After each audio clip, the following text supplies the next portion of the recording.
Hello everybody. The case law that we are discussing today is State of Andhra Pradesh versus R Punaiya. ये जो case law है हमारा आज का वो एक लैंडमार्क जजमेंट है. Now what makes a judgment a landmark judgment? The fact that any point of law has been established in the judgment makes it a landmark judgment. The name of the case is State of Andhra Pradesh versus R Punaiya. State of Andhra Pradesh versus R Punaiya is the name of the case. In this, State of Andhra Pradesh is the appellant who has filed an appeal in the Supreme Court, and R Punaiya is the respondent. Okay. Now, what are the facts of the case, or what is the fact in this particular case which makes it a case of 300? In this case law, there have been previous incidences wherein there were fight between the factions. In a particular village, the name of the village is Romchipura village in the state of Andhra Pradesh, where there are three factions. These three factions are fighting over political issues with each other. Starting from 1954 till 1968, they have been fighting on different incidences wherein in one incident there has been a death of a member of one of the faction. इसमें case में basically ये problem है कि यहाँ पर जो ये political factions हैं, जो पॉलिटिकल गुट्स हैं, ये आपस में लड़ रहे हैं. और 1954 से लेके 1968 तक, 1968 में बेसिकली जो हमारा डेट ऑफ इंसिडेंट है वो 1968 का है. 1968 में जब ये बेसिकली जो डेट ऑफ इंसिडेंट है, जो डेट ऑफ अक्रेंस है, जब ये होता है, उससे पहले की कहानी ये है कि आपस में तीनों गुट लड़ते रहे हैं टाइम एंड अगेन, और इनकी लड़ाई की वजह से वहाँ पर प्रिवेंटिव पुलिस को भी लगाना पड़ा. इतनी ज़्यादा लड़ाई थी इन गुटों के बीच में. And they were also directed under section 107 of CRPC for maintaining peace. अब ये जो हमारा पर्टिकुलर डेट ऑफ इंसिडेंट है, जिस दिन का ये केस है, उस दिन की क्या कहानी है? उस दिन की कहानी ये है कि जी 23 जुलाई 1968 को ये जो डेट ऑफ इंसिडेंट और ये जो इंसिडेंट है ये होता है. मतलब यहाँ पर 3 फैक्शंस हैं. ठीक है जी. फैक्शंस का मतलब है कि यहाँ पर 3 गुट हैं, 3 पॉलिटिकल गुट हैं. एक है रेड्डी, एक है कामा और एक है भरतराजू. और ये जो डेट ऑफ इंसिडेंट है जिस पे की डेथ हुई है वो भरतराजू जो फैक्शन है इसके हेड की डेथ हुई है, वो यहाँ पर डिसीज्ड है. अब इनकी जो लड़ाई होती रही उसमें 22 जुलाई को 1968 को क्या होता है, ये जो भरतराजू है इस गैंग का एक मेंबर जो कि यहाँ पर हमारा PW1 है, और हमारा जो ये डिसीज्ड है जिसको मैं एन सर्कल करती हूँ D करके, ये दोनों लोग जाते हैं कैटल शेड पे. ठीक है जी. ये डिस्कस करने के लिए कि ये जितनी भी सारी लड़ाइयाँ इन फैक्शंस के बीच में हो रही हैं इनका कैसे रेजोल्यूशन दिया जाए.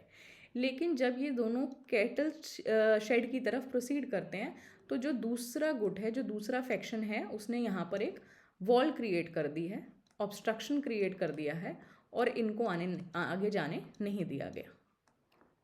ठीक है. ये जो ऑब्स्ट्रक्शन है इसकी वजह से इनको यहाँ पर रोक दिया गया. अब जब ये रोक दिया गया तो ये PW1 और deceased, PW1 and deceased, they both went to the police station to get this matter reported. When they were in the police station, the police officer advised them to come the next day so that the matter can be solved. But instead of going to the police station, they have taken a resort to the matter in a different manner. मतलब इन्होंने क्या किया, दोनों गुटों ने police के पास जाने की जगह, रिजोल्यूशन लेने की जगह, यहाँ पर हमारा डेट ऑफ इंसिडेंस हो गया. मतलब जो डिसीज्ड है 23 तारीख को उसका मर्डर कर दिया इन्होंने. अब ये मर्डर जो है उसके क्या फैक्ट्स हैं भाई, मर्डर कैसे हुआ यहाँ पर? मर्डर ऐसे हुआ कि ये जो दोनों फैक्शंस हैं, जो दो फैक्शंस के लोग हैं, इन दोनों ने एक बस ली, ठीक है, दोनों ने वो बस ली एक जगह जाने के लिए, एक अपनी पर्टिकुलर डेस्टिनेशन पे जाने के लिए। ये इन्होंने let's say from point A to point B, दोनों फैक्शंस में इन्होंने ये बस ली है, where in the PW1,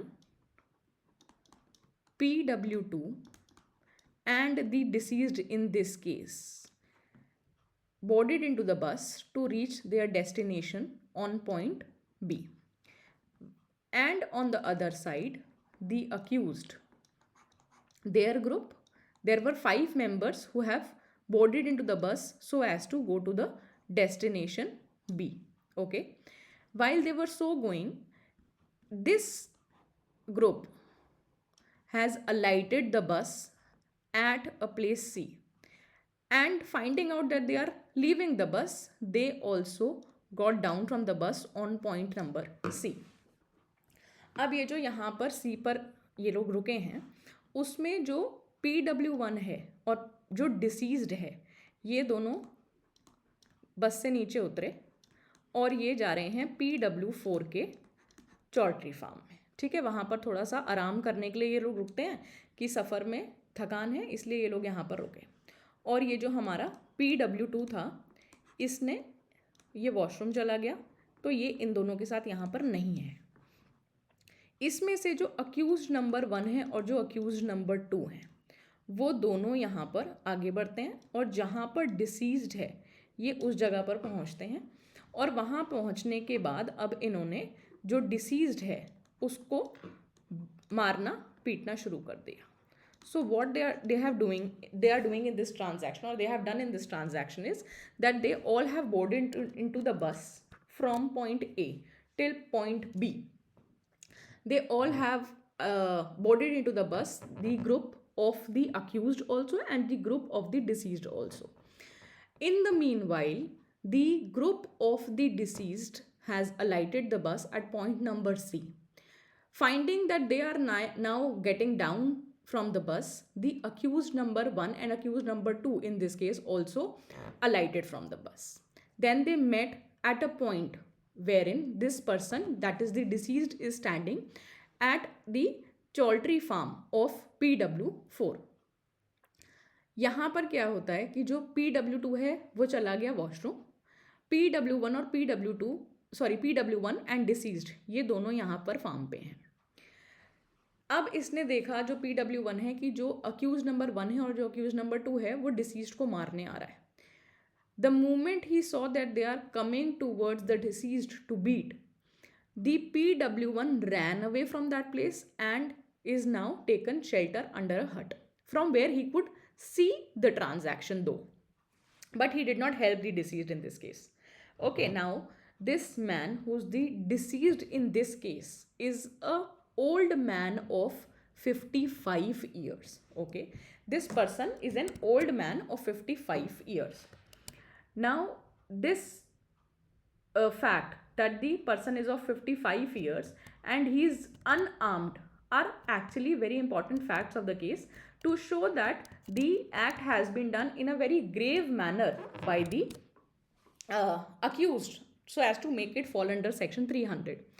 In deciding whether the case falls in 299 or in 300, we find out as to how the act has been done. No doubt about the fact that in both the cases the death has ensued. दोनों ही case में ऐसा होता है कि जो deceased है उसकी death हुई, ऑब्वियसली तभी वो डिसीज्ड है। एक बंदा है जो कि मर जाता है, लेकिन हम कैसे इसको 299 और 300 में डिफ्रेंशिएट करते हैं, ऐसे कौन से फैक्ट्स होते हैं जो कि उस केस को 299 में लाते हैं या फिर 300 में लाते हैं, उसका डिफ्रेंशिएशन बहुत ज़रूरी है। इसलिए हम क्या करते हैं, हमेशा हम जो भी फैक्ट शीट होती है उसके जो सर्कमस्टांसेस होते हैं उनको हम टोटैलिटी में पढ़ते हैं। टोटैलिटी में पढ़ने का मतलब ये है that we have to find out whether the accused was already prepared in the case. That means when he met the deceased, whether they were already armed, the number of people who are involved in the transaction, the fact that the deceased was an aged person, an infirm person, or a child. The importance of all these facts are that the person is in a situation wherein he would not be able to deal with the accused person. हम यहाँ पर ये बात कर रहे हैं कि जब हमें ये डिसाइड करना है कि जो केस है वो 299 में है या फिर 300 में है, हम ये फाइंड आउट करेंगे कि ये क्यों 399 में है या फिर आपका 300 में है या फिर 299 में है। वो ऐसे किया जाता है कि हमें ये देखना है परफॉर्मेंस ऑफ द एक्ट कैसे किया, क्या आपने बहुत ही ग्रेव मैनर में परफॉर्म कर दिया, क्या एक्ट जो है वो बहुत हीनियसली परफॉर्म किया गया है, और या फिर जो आपका एक्ट है वो एक नो डाउट डिसीज्ड तो है, इस केस में डेथ तो हुई है, लेकिन एक किसी को पेनफुल डेथ देना और एक किसी को ईजी डेथ देना, इन दोनों का जो डिफ्रेंसिएशन है वो 299 और 300 में आपके जो फैक्ट्स हैं उसको लेके आता है। Now coming back to what has happened in this particular case law, यहाँ पर क्या मैंने आपको बताया कि जो ये डिसीज्ड है यहाँ पर इन 3 फैक्शंस की लड़ाई में, जो यहाँ पर ये जो इन 3 फैक्शंस की लड़ाई हुई है, यहाँ पर जो हमारा डिसीज्ड है, ठीक है, वो एक ओल्ड मैन है, उसकी जो उम्र है वो है 55 साल, ठीक है जी। अब ये 55 साल का एक उम्र दराज आदमी है जो कि अनआर्म्ड है, इसके पास कोई वेपन नहीं है। एक तरफ एक ये डिसीज्ड है जो कि अकेला है, ओल्ड है, 55 साल का है, इसके पास कोई आपसे लड़ने के लिए कोई भी वेपन नहीं है। दूसरी तरफ अक्यूज्ड है, अक्यूज्ड नंबर 1 है और अक्यूज्ड नंबर 2 है।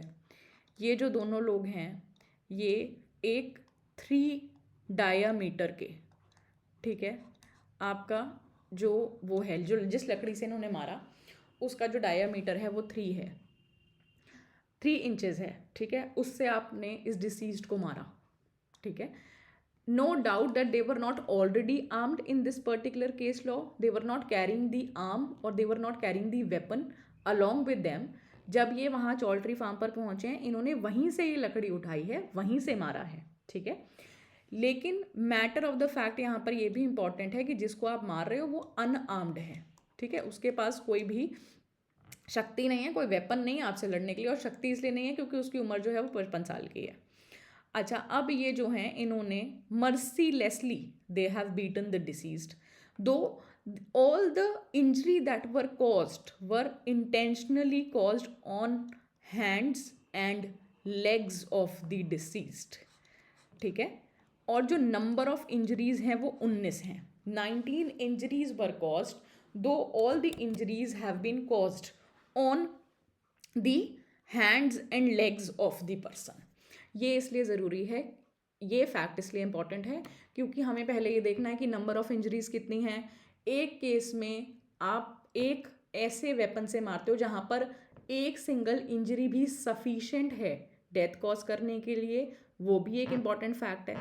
एक केस है जिसमें आपने उसको 18 बार मारा, 19 बार मारा, वो भी फैक्ट इम्पॉर्टेंट है, लेकिन हम उससे ये एनालाइज करते हैं कि क्या आपने जब उसको 18 बार मारा तो उसमें आपने नॉन वाइटल पार्ट पे मारा है या फिर वाइटल पार्ट पे मारा है।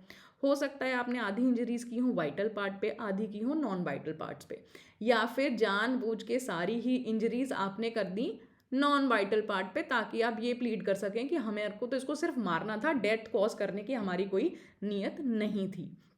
इसीलिए जितनी भी इंजरीज आप कॉज करते हैं, number of injuries are important, the body part on which the injuries have been inflicted is important, the cumulative effect of the injuries whether it can result to death or not is important. The cumulative effect of the injuries, if it is such that it can lead to death, we will make the case fall in section 300 clause 3. अब इस case में क्या होता है कि जो injury है वो 19 बार की गई है, ठीक है, हैंड्स और लेग्स पे करी, लेकिन इसका क्यूमुलेटिव इफेक्ट जो है आपकी इंजरीज का वो ये है कि इसकी भाई डेथ हो गई है फाइनली। अब इसकी जब डेथ हुई तो उसके बाद एविडेंसेस आए, जो मैटर है वो सेशंस कोर्ट में गया। जो सेशंस कोर्ट है, ठीक है, उसने यहाँ पर जो हमारा सेशंस कोर्ट है उसने ये जजमेंट दिया है कि ये जो केस लॉ है ये सेक्शन 3 क्लॉज 3 ऑफ सेक्शन 300 में फॉल करता है। अब ये जजमेंट देने के लिए कोर्ट ने क्या रीजनिंग पेश की है, कोर्ट में क्या रीजनिंग है, कोर्ट ने क्या रीजनिंग दी है, क्या एविडेंसेस थे, वो हमारे को यहाँ पर कंसिडर करना है। अब एविडेंसेस कुछ इस प्रकार के हैं कि भाई जब ये डिसीज्ड जो है इसको हॉस्पिटल में लाया गया और डॉक्टर ने इसको डेड डिक्लेयर किया, ठीक है, जब ये हॉस्पिटल में आया और इसको डेड डिक्लेयर किया उससे पहले की पुलिस वालों ने डाइंग डिक्लेरेशन दर्ज करवा ली। पुलिस वालों ने इस मैटर में देखा कि भाई जो ये बंदा है ये सर्वाइव नहीं करेगा, यूजुअली ये किया जाता है ताकि हम जो डाइंग डिक्लेरेशन है section 32 of clause 1 of evidence act हम रिकॉर्ड करवा दें, क्योंकि डाइंग डिक्लेरेशन जो है वो एक बहुत ही इंपॉर्टेंट है और एक सब्सटैंटिव एविडेंस है। सब्सटैंटिव एविडेंस का मतलब है that if that particular evidence would be proved, that evidence alone is sufficient to give conviction to the wrongdoer or to the accused, provided it is proved, all the facts that are stated in that particular dying declaration is proved. अब इस case में dying declaration दर्ज करवा ली police वालों ने magistrate को बुला के, क्योंकि उनको दिख रहा था कि ऐसी कंडीशन है कि ये सर्वाइव नहीं करेगा। तो हमारे पास एक डाइंग डिक्लेरेशन का एविडेंस आ गया। फिर जिस डॉक्टर ने यहाँ पर उसका इलाज किया था उसकी डेथ से पहले, उन्होंने ये कहा कि भाई इंजरीज जो हैं वो 19 हैं, जिनमें से 9 इंजरीज जो हैं उसमें से जो 9 इंजरीज हैं यहाँ पर वो ग्रेव हैं। यहाँ पर आप देखिए 19 इंजरीज में से 10 इंजरीज जो हैं वो सिंपल हैं और जो 9 हैं वो ग्रीवियस इंजरीज हैं। लेकिन इसका जो क्यूमुलेटिव इफेक्ट है, भले ही आपने हाथ पैर पे मारा, 19 बार मारा, 10 में सिंपल मारा, लेकिन वो जो 9 ग्रीवियस इंजरीज कर दी हैं उससे डेथ हो गई। तो जो हमारा यहाँ पर एक्सपर्ट ओपिनियन था, जो डॉक्टर का ओपिनियन था, वो ये था that all the injuries cumulatively taken together are sufficient in the ordinary course of nature to cause death. उसके बाद इनकी डेथ के बाद ऑटोप्सी की रिपोर्ट आती है। ऑटोप्सी की रिपोर्ट में भी यही आता है कि जी जो डेथ है, जो इंजरीज हैं वो सफिशिएंट थी ऑर्डिनरी कोर्स ऑफ नेचर में कॉज डेथ करने की। एक तो हमारा इस टाइप का एविडेंस आता है। दूसरा एविडेंस आता है जो मैंने आपको PW1, PW2 और ये सारे PWs बताए, जो यहाँ पर लोग आते हैं एविडेंसेस देने। वो ये कहते हैं कि जी हम जो ये थ्योरी एस्टैब्लिश कर रहे हैं उसमें उनके बयान मिलते हैं, उनके बयान दिए जाते हैं कि क्या आपने देखा कि जो अक्यूज्ड था उसने ही मारा है। सबसे पहले आपको जब अपनी कहानी एस्टैब्लिश करनी है तब आपको ये ध्यान रखना है कि आपको सबसे पहली चीज़ ये प्रूव करनी है कि एक केस में यहाँ पर डेथ हुई। अब जब डेथ हुई तो उसके बाद आपने डेथ कॉज करी। डेथ कॉज करने के बाद आपको ये प्रूव करना है कि ये जो डेथ है ये किसी और ने नहीं बल्कि अक्यूज्ड ने ही की। आपको ये फैक्ट प्रूव करना है ताकि आप एक डायरेक्ट चेन ऑफ कॉजेशन या फिर आप एक डायरेक्ट लिंक ड्रॉ कर पाएँ इस बात में कि हाँ जी ये जो डेथ है ये अक्यूज्ड ने ही कॉज की है। आप जब ये डिसाइड कर लेते हैं कि ये जो डेथ है ये अक्यूज्ड ने कॉज की, आपका जो फर्स्ट इम्पॉर्टेंट पॉइंट है उसमें आपको ये डायरेक्ट लिंक बनाना है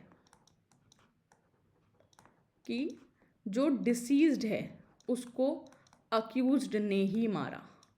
व्हेन आई से अक्यूज्ड ने ही मारा, I mean it is only the accused and accused only who has killed the person. Why I am emphasizing on this line is because of the fact that in Sharad Birdi Chand Sharda's case, in the case law, the judges have said while stating the Panchsheel guidelines कि आपको ये ध्यान रखना है कि first चीज़ आप ये establish करें कि जो मारने वाला है वो अक्यूज्ड है। और उसके बाद जब उन्होंने अपनी लाइन कंप्लीट की तो उसमें लिखा है अक्यूज्ड एंड अक्यूज्ड ओनली। जब हम ये लिखते हैं अक्यूज्ड ओनली, इसका मतलब ये है कि इसमें हमने कहीं कोई शक नहीं छोड़ा कि अक्यूज्ड के अलावा भी कोई मारने वाला हो सकता है। सबसे पहले आपको यहाँ पर ये बात को एस्टैब्लिश करना है। जब आपने ये एस्टैब्लिश कर दिया कि डायरेक्ट लिंक है एक्ट ऑफ अक्यूज्ड के, अक्यूज्ड का जो एक्ट है उसमें और डेथ ऑफ द डिसीज्ड में, आपने एक चीज़ एस्टैब्लिश कर दी। दूसरे में आपने एविडेंसेस पेश किए। अब यहाँ पर जो आपने एविडेंसेस पेश किए उसमें आपने एक्सपर्ट्स लिए, आपने उसकी मेडिकल रिपोर्ट्स दी, आपने ऑटोप्सी दी है जिसमें आपने ये बताया है कि ये सफिशिएंट है, और यहाँ पर आपका जो डॉक्टर है वो आपको ये बयान देता है कि हाँ जी it is sufficient in the ordinary course of nature to cause death. उसके बाद आपने बुलाए विटनेसेस।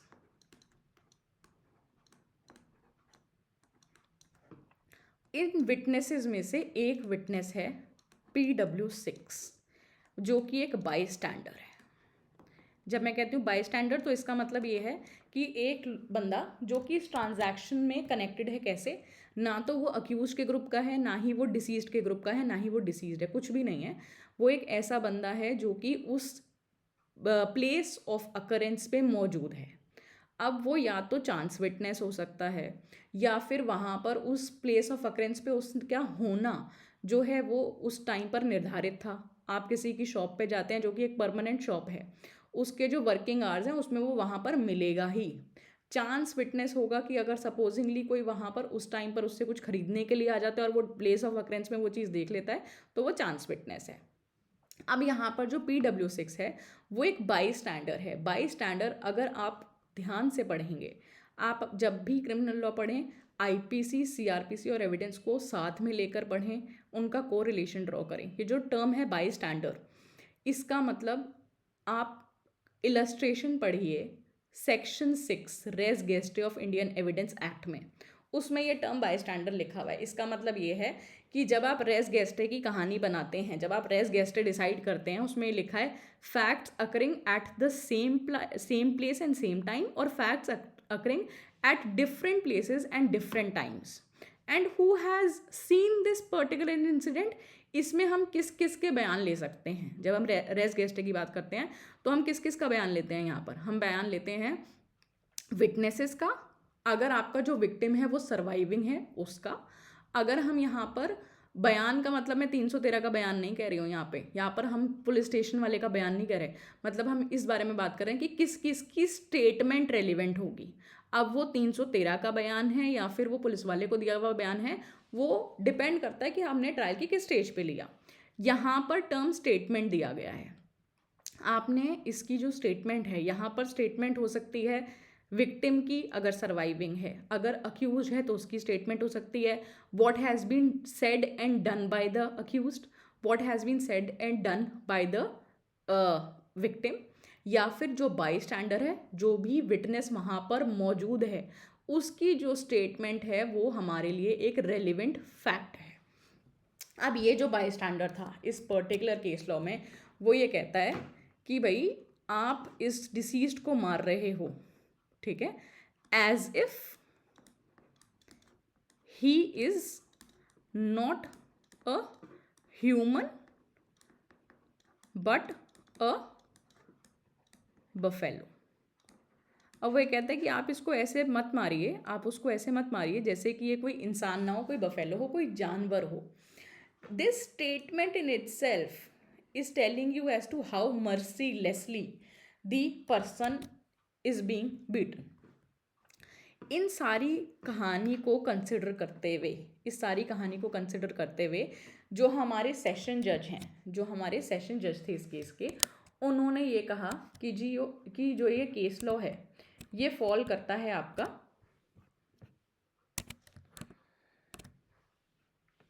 ये जो केस लॉ है आपका ये फॉल करता है सेक्शन 300 क्लॉज 3 में। लेकिन इसकी खिलाफ अपील गई। उस अपील में क्या हुआ, उस अपील में इन्होंने ये कहा, यहाँ पर अब जो सेशंस कोर्ट की जजमेंट है उसके खिलाफ अपील हुई है हाई कोर्ट में। हाई कोर्ट में ये डिसाइड हुआ कि जी जो केस है वो आपका 300 क्लॉज 3 में फॉल नहीं करता, लेकिन 299 क्लॉज बी में फॉल करता है, क्योंकि हाई कोर्ट का ये मानना था कि जो केस है वो प्रायर कंसर्ट नहीं है, प्री मेडिटेटेड नहीं है। अब वो हाई कोर्ट का यहाँ पर जो सेशंस कोर्ट है, पहले हम सेशंस कोर्ट के बारे में लिखते हैं। सेशंस कोर्ट यहाँ पर ये कहता है कि ये जो केस है ये 302 के क्लॉज नंबर 3 में फॉल करता है, कंसिडरिंग सारे एविडेंसेस। इसकी अपील होती है, अपील हाई कोर्ट में जाती है और हाई कोर्ट जो है इसको चेंज कर देता है। इसको वो चेंज करके कहते हैं कि जी ये 299 का केस है और जो पनिशमेंट है वो 304 पार्ट 2 में है। यहाँ पर सेशंस कोर्ट ने जब 302 के साथ क्लॉज 3 लगाएंगे तो ये ध्यान रखिएगा कि सेक्शन 34 भी लगेगा। वो इसलिए लगेगा क्योंकि ये एक रूल ऑफ एविडेंस है। रूल ऑफ एविडेंस का मतलब है that every time when there is more than one accused, this section 34 of IPC would be applicable, and this section 34 is a rule of evidence to state the fact that they are co-accused in a case or there has been a common intention between the two. When I say rule of evidence, I mean that there is no separate punishment for this. There is no separate punishment for the section 334 of IPC, but it is a rule of evidence, जिसका मतलब ये है कि एक accused को दूसरे accused से जोड़ता है। जो भी उसने किया इन दोनों के कॉमन इंटेंशन डेवलप होने के बाद वो जो है दूसरे अक्यूज पे भी बाइंडिंग होगा। एक का किया हुआ दूसरे पर और दूसरे का किया हुआ पहले पर। ये हमारा जॉइंट लायबिलिटी का कंसेप्ट होता है। अब यहाँ पर जो सेशंस कोर्ट है उसने कहा भाई 302 क्लॉज 3 के साथ लगेगा और सेक्शन 34 लगेगा। जो हाई कोर्ट है उसमें अपील गई, उसमें उन्होंने कहा कि भाई ये जो है 299 में फॉल करेगा क्योंकि यहाँ पर ये जो बंदा है इसकी इंटेंशन नहीं थी और ये जो कंसेप्ट है हमारा यहाँ पर इन्होंने कहा कि ये डेथ होगी, इनको ये नहीं पता था क्योंकि नंबर 1 ये जो डेथ है ये एक प्री मेडिटेटेड प्लान नहीं है। प्री मेडिटेटेड या फिर एक प्रायर कंसर्ट नहीं है। प्रायर कंसर्ट या फिर प्री मेडिटेटेड का मतलब यहाँ पर ये होता है कि जो अक्यूज्ड है वो ऑलरेडी प्लानिंग करके नहीं गया था कि मैंने डेथ कॉज करनी है। जो अक्यूज्ड यहाँ पर हैं उसने पहले से डिसाइड नहीं किया था कि मैंने डेथ कॉज करनी है, क्योंकि वो यहाँ पर प्लेस ऑफ अकरेंस पे गए हैं अनआर्म्ड। ठीक है जी। तो क्योंकि ये अनआर्म्ड गए हैं तो हाई कोर्ट ये कह रहा है कि इनकी कोई प्लानिंग नहीं थी, इनकी कोई इंटेंशन टू कॉज डेथ नहीं थी, इसलिए ये जो आपका केस है ये 299 में फॉल करता है। दूसरा रीजनिंग हाई कोर्ट ने ये दिया है that the death has occurred after 19 hours of the incident, so thereby there is a time gap, so there is no direct link between the attack and the death of the person. And taking care of all these facts the high court whatever they have stated, इसने high court ने जो भी कहा उन्होंने कहा कि भाई जो हम पनिशमेंट है हम उसको रिड्यूस डाउन करते हैं। ठीक है, अब इन्होंने पनिशमेंट जो है वो रिड्यूस की है। जो रिड्यूस डाउन जब इन्होंने पनिशमेंट की यहाँ पर तो उसको ये सिर्फ 5 साल की पनिशमेंट पे ले आए, जो कि सेशंस कोर्ट ने लाइफ इम्प्रिजनमेंट दी थी क्योंकि आपका डेथ का केस है, तो क्योंकि रेयरेस्ट ऑफ रेयर केसेस में फॉल नहीं करता इसलिए डेथ पेनल्टी नहीं हुई, आपका लाइफ इम्प्रिजनमेंट की जजमेंट दी गई। लेकिन हाई कोर्ट ने कहा कि नहीं, सिर्फ पनिशमेंट जो है वो 5 साल की ही देनी है। अब ये काफ़ी डिस्प्रपोर्शनेट था, इसके लिए जो स्टेट है उसने अपील की है अब सुप्रीम कोर्ट में। Now the state has appealed in the supreme court, and when this appeal went to the Supreme Court, herein the interpretation has been done. Interpretation किसकी करी हमने? इंटरप्रिटेशन करी है सेक्शन 299 के क्लॉज बी की और 300 के क्लॉज 2 और 300 के क्लॉज 3 की इंटरप्रिटेशन। इसकी इंटरप्रिटेशन इसलिए की है कि हमें ये फाइंड आउट करना है कि ये मर्डर में या कल्पेबल होमिसाइड में फॉल करता है या नहीं, और दूसरा हमारे को ये फाइंड आउट करता है कि अगर ये फॉल करता है तो ये भी देखना पड़ता है कि ये किस क्लॉज में फॉल करता है, क्योंकि नॉलेज में और इंटेंशन में 299 में पनिशमेंट का डिफरेंस आ जाता है। अब हम वापस आते हैं कि सुप्रीम कोर्ट ने यहाँ पर क्या डिसाइड किया।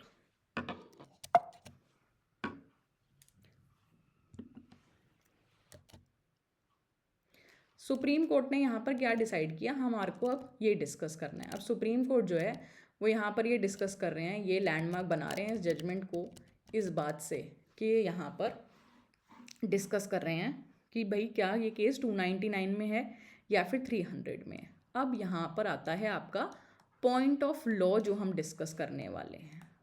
पॉइंट ऑफ लॉ का मतलब है कि ये जो जजमेंट है ये लैंडमार्क क्यों हुई। ये जजमेंट इसलिए लैंडमार्क हुई है यहाँ पर क्योंकि इसमें ये जो डिफ्रेंसिएशन है ये समझाया गया है। डिफ्रेंसिएशन का मतलब है कि एक डिफ्रेंसिएशन आता है आपका लॉ का, एक डिफ्रेंसिएशन आता है आपका फैक्ट का। जब मैंने डिफ्रेंसिएशन ऑफ लॉ की बात करी, आई मीन टू से that what all terminology has been used by the legislature in the terminology. The terms that have been used in these two are different. So we will have to give them a different meaning. And another difference would be the kinds of fact which make this event or incident fall into 299B or 300 clause 3. अब इसमें हम ये कह रहे हैं कि जो 299 है अगर आप उसको पढ़ेंगे तो उसमें लिखा है bodily injury likely to cause death. ठीक है जी। और इसमें लिखा है 300 के क्लॉज 3 में bodily injury sufficient in the ordinary course of nature to cause death. अब इन दोनों में क्या डिफरेंस है, एक तो हमें ये फाइंड आउट करना है। और 299 में के बी क्लॉज में और क्लॉज 2 ऑफ 300 में अभी आपको डिफ्रेंसिएशन करना है, क्योंकि हम जब भी 299 बी की बात करेंगे तो हम इन दोनों को फाइंड आउट करेंगे कि ये 2 में फॉल करेगा या 300 में फॉल करेगा। Now coming back to the fact that this judgment is a landmark judgment because of the fact that the interpretation of these clauses has been done and also the judges have informed as to about the stages that are applied in a interpretation of a section. 3 stages की बात जब मैं कर रही हूँ इसका मतलब ये है कि इसमें जजेस ने ये बताया कि हम कैसे ये एनालाइज करते हैं कि सेक्शन 299 में फॉल करेगा या सेक्शन 300 में फॉल करेगा, मीनिंग देयर बाय कि वो कल्पेबल होमिसाइड है, culpable homicide not amounting to murder है या फिर culpable homicide amounting to murder है। इन 3 स्टेजेस के बारे में भी डिस्कस किया गया है यहाँ पर। Now the reading of section clause section clause 2 of section 290 clause 2 of section 300। अब वो यहाँ पर कह रहा है bodily injury likely to cause death तो है ही, और इसका एक एडेड इंग्रेडिएंट ये है कि ऑफेंडर नोज। ठीक है जी। अब यहाँ पर आप देखिए बॉडीली इंजरी सेम है, ठीक है,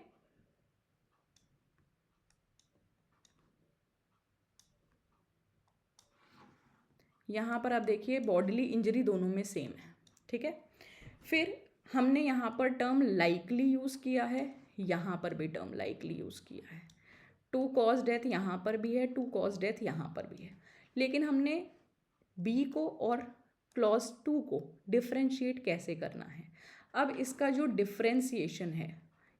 डिफ्रेंसिएशन है वो आता है आपका इस फैक्ट से, ऑफेंडर नोज। अब ऑफेंडर यहाँ पर क्या जानता है, offender knows the condition of a particular individual, of a particular individual. When I say I mean that supposingly you know, ठीक है, सपोजिंगली आपको ये पता है कि जो मेरा यहाँ पर विक्टिम है उसका एनलार्ज्ड लिवर है, एनलार्ज स्प्लीन है, या फिर जो हार्ट है उसमें कोई प्रॉब्लम है।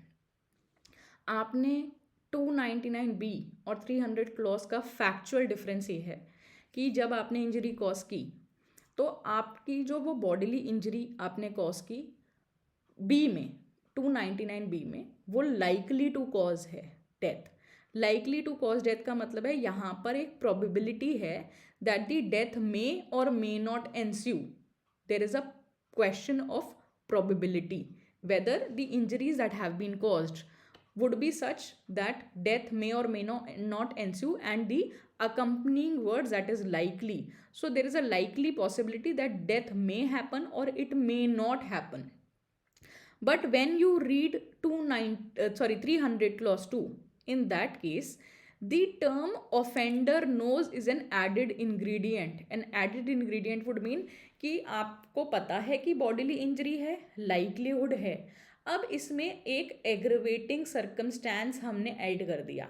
Aggravating circumstance ये है कि offender knows about that particular condition of the particular victim.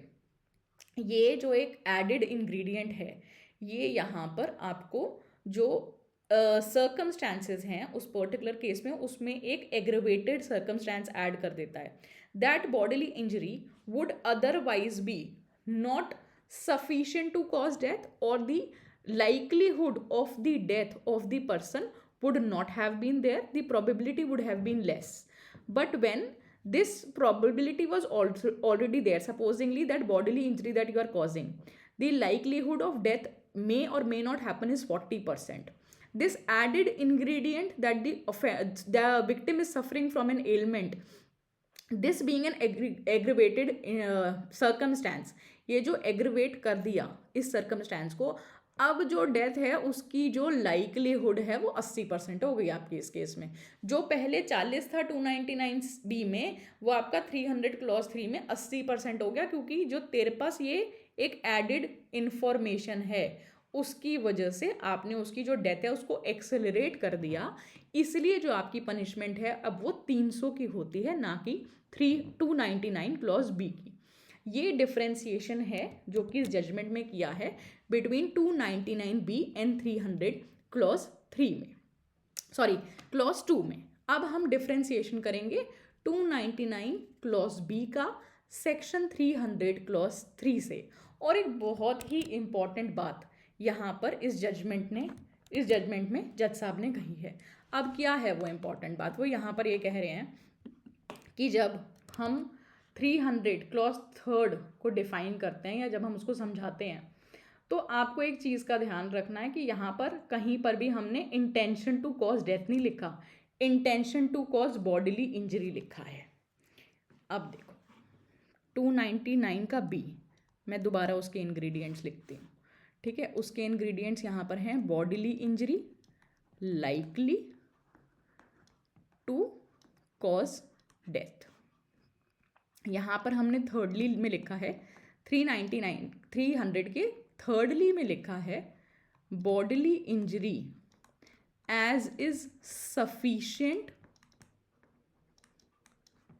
In the ordinary course of nature to cause death. अब हम यहाँ क्या बात कर रहे हैं? अब हम यहाँ ये बात कर रहे हैं कि दोनों में ही आपकी बॉडीली इंजरी है. ठीक है, लेकिन आप देखो यहाँ पर बॉडीली इंजरी टर्म तो दोनों में सेम है. ये आपको इंग्रेडिएंट सारे ध्यान रखने हैं क्योंकि काफ़ी वर्ड सेम है, तो आपको फाइंड आउट ये करना है कि डिफरेंस कहाँ पर आएगा. यहाँ पर हमने टर्म यूज़ किया है लाइकली टू कॉज डेथ, यहाँ पे भी कॉज डेथ है, लेकिन जो डिफ्रेंसिएशन है वो है लाइकली. लाइकली से टर्म आता है प्रोबेबिलिटी, सफिशिएंसी से टर्म आता है पॉसिबिलिटी. पॉसिबिलिटी का मतलब है कि डेथ पॉसिबल होने के बहुत ज़्यादा चांसेस हैं. और ये जो टर्म है हमारा sufficient in the ordinary course of nature to cause death का मतलब यहाँ पर ये है that the injuries which have been inflicted by the wrongdoer are such that in these circumstances death can ensue. आपने जो उसको मारा पीटा उसमें आपने कोई कसर नहीं छोड़ी. ऑर्डिनरी सर्कमस्टांसिस में जिस हिसाब से आपने डेथ कॉज करने की कोशिश करी वो डेथ एंस्यू हो सकती थी.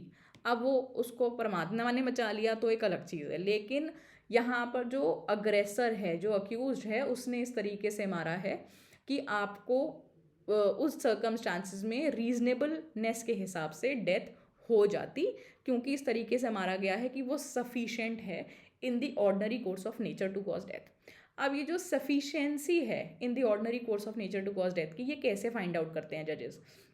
ये ऐसे फाइंड आउट करते हैं कि हमारे एक्सपर्ट्स का ओपिनियन लिया जाता है, आपका जो वो रहेंगे जो डॉक्टर्स हैं उनका ओपिनियन लिया जाता है कि जो इंसेशंस हैं, जो इंजरीज हैं, उनके जो इंसेशंस हैं, क्या वो इतने डीप वुंड्स हैं कि यहाँ पर डेथ होगी, या फिर इंजरी तो है लेकिन इंजरी इतनी डीप नहीं है कि डेथ हो। फिर वो जो सारी इंजरीज हुई हैं, इनका जो क्यूमुलेटिव इफेक्ट है, क्या उससे डेथ हो सकती है या नहीं हो सकती है, उसके लिए हम एक्सपर्ट ओपिनियन लेते हैं। उन सारी चीज़ों से जजेस डिसाइड करते हैं whether it is sufficient in the ordinary course of nature to cause death और नॉट। ये दूसरा चीज़ यहाँ पर जजेस ने समझाई। अब तीसरी चीज़ जो यहाँ पर इम्पॉर्टेंट जज ने बोली, उन्होंने ये कहा कि जब हम यहाँ पर बॉडीली इंजरी कहते हैं तो यहाँ पर भले ही आपकी इंटेंशन टू कॉज डेथ ना हो, लेकिन अगर intention to cause bodily injury है, अगर ये सारी चीज़ें हैं, तो वो 300 थर्डली में फॉल करने के लिए एक परफेक्ट केस है। अब इन दोनों में क्या डिफरेंस है? इंटेंशन टू कॉज डेथ क्या कह रहे हैं जजेस और ये क्या कह रहे हैं? इसका यहाँ डिफ्रेंसिएशन क्या है? इसका डिफ्रेंसिएशन यहाँ पर ये है, आप देखो, इंटेंशन टू कॉज डेथ में जो फैक्ट्स एंड सर्कमस्टेंसेस हैं वो केस में ऐसे हैं कि on the face of it the performance of the act has been done in such a way that you can reduce down that there was an intention to cause death। मतलब जिस तरीके से उस act को किया गया, हम ये एनालाइज कर सकते हैं कि यहाँ पर जो मारने वाला है उसकी नीयत ये थी कि ये मरे और ये पक्का मरे। जब आप किसी को इस तरीके से स्टैब करते हैं, इतनी बार स्टैब करते हैं, वाइटल पार्ट पे स्टैब करते हैं, तो कहीं ना कहीं ये डिड्यूस डाउन आपकी इंटेंशन हो जाती है, आप कहें या ना कहें। हो सकता है आपने अपने बयान में कह दिया हो, आपने अपनी कन्फेशन में कह दिया हो कि जी मैंने मारा है, हो सकता है आप ना माने, लेकिन जो परफॉर्मेंस ऑफ द एक्ट है, जो एक्टस रियस है, जिसको बहुत कम आंका जाता है मेंस रिया की कंपैरिजन में, वो इक्वली इम्पॉर्टेंट है। क्योंकि काफ़ी केसेस में ऐसा होता है कि नियत होती है मारने की, लेकिन जो एक्टस रियस है, जो एक्ट है, वो इस तरीके से कर दिया जाता है कि वो एक्ट कंप्लीट ही नहीं हो सकता। उसकी जो कॉम्पिटेंसी है that falls short of the desired result. तो एक्टस रियस जो है उसका इक्वल वैल्यू है। हम इंटेंशन टू कॉज डेथ कैसे देखते हैं कि आपने जो एक एक्ट किया वो इस तरीके से किया कि आपने इंश्योर किया कि जो मेरा विक्टिम है वो मरे ही। यहाँ पर सुप्रीम कोर्ट ये कह रही है कि सपोजिंगली आपके एक्ट से हमारे को डायरेक्ट आपकी डेथ कॉज करने की इंटेंशन तो नहीं दिखती, लेकिन आपने जिस तरीके से एक्ट किया उसमें आपने की उसको बॉडीली इंजरी, मतलब आपने उसको मारा, 5 बार मारा, 10 बार मारा, हो सकता है एक केस में सिर्फ 1 बार भी मारा गया है और वो केस मर्डर में फॉल करता है। लेकिन आपने या तो वाइटल पार्ट पे मारा, जो आपने वेपन यूज़ किया वो एक ऐसा था कि अगर इसमें एक भी प्रहार हो जाए, मतलब अगर एक बार भी इन्फ्लिक्शन of injury on a vital part पे हो जाए तो वो डेथ की पॉसिबिलिटी को बढ़ा देगा, वो सफिशिएंट है डेथ कॉज करने के लिए। इसका एक एग्जाम्पल ये है कि अगर आप किसी को आयरन रॉड से सर पे मार दो और उसकी जो इन्फ्लिक्शन ऑफ इंजरी है वो अच्छी खासी हो, तो वो आपको डेथ की पॉसिबिलिटी की तरफ इशारा कर सकती है। वहीं आप किसी को लकड़ी के डंडे से मारो, 5-10 बार मारो, अब यहाँ पर आपको एनालाइज करना पड़ जाएगा कि जी आपने वाइटल पे मारा, नॉन वाइटल पे मारा, total performance of the act में वो क्यूमुलेटिव है या क्यूमुलेटिव नहीं है। ठीक है, इसमें आपको जज यहाँ पर ये कह रहे हैं कि आपने बॉडीली इंजरी कॉज करने की ही नीयत से किया, intention to cause bodily injury ही है 299B और 303 में, लेकिन जिस तरीके से वो बॉडीली इंजरी की गई है उसका जो क्यूमुलेटिव इफेक्ट है, मतलब जो टोटल उसका मिला जुला इफेक्ट आएगा वो ये आएगा कि डेथ हो सकती है। और जब यहाँ पॉसिबिलिटी होती है तो हम ये कहते हैं कि जी आपकी इंटेंशन थी डेथ कॉज करने की, अब वो direct intention to cause death है, performance of the act direct है, या फिर आपने इनडायरेक्टली किया बॉडीली इंजरी कॉज करके, लेकिन क्यूमुलेटिवली आपने उसकी डेथ कॉज कर दी, तो आपने उसको मार दिया। तो यहाँ पर सुप्रीम कोर्ट ने इस जजमेंट में ये सारी चीज़ें एक्सप्लेन करी हैं, जिससे ये लैंडमार्क जजमेंट बनता है। फाइनली सुप्रीम कोर्ट ने जो हमारा ट्रायल कोर्ट है, जो हमारा सेशन कोर्ट है, उसकी जजमेंट को अपहेल्ड किया और हाई कोर्ट की जजमेंट को सेट असाइड कर दिया। ठीक है, अब जो ट्रायल कोर्ट की जजमेंट थी उसको सुप्रीम कोर्ट ने अपहेल्ड किया। यहाँ पर सुप्रीम कोर्ट ने कहा कि जो ट्रायल कोर्ट ने कहा था वो बिल्कुल ठीक था, लाइफ इम्प्रिजनमेंट बनती है।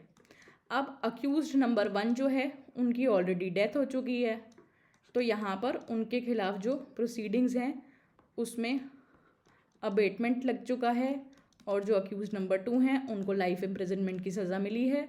वो अरेस्टेड नहीं थे, कस्टडी में नहीं थे, उनको अरेस्ट किया गया और उनको कस्टडी में रखा गया। I hope I have made the facts of the case clear to you and the interpretation of law. That is all for this video. Thank you.